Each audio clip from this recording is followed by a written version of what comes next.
they deny my rental application because I don't have credit history. Build credit if you don't currently have any credit history. If you're a student about to graduate high school or college, pay attention.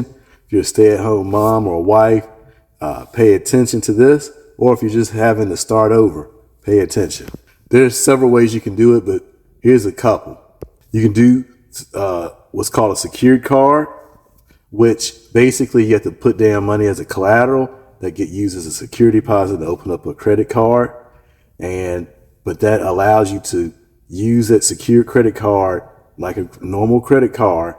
You pay on it and it gets reported to the credit bureaus. You want to maintain a low utilization with that secured card, below 10% every month. There's a lot of companies you can research and find some. Self has one available as well as others. Also, you can use what is called a self-lender loan. I call it a glorified savings account, but basically the bank loans you a certain amount, you pay on it, and when you finish paying on the self-lender loan, the bank gives you the money. The company Self also has those types of products available, but you can research and find your own. But if you're planning on moving out, or if you just want to be prepared just in case something happens and you need to start applying for a new place to live or a vehicle, start building your credit now. Don't wait till the last minute.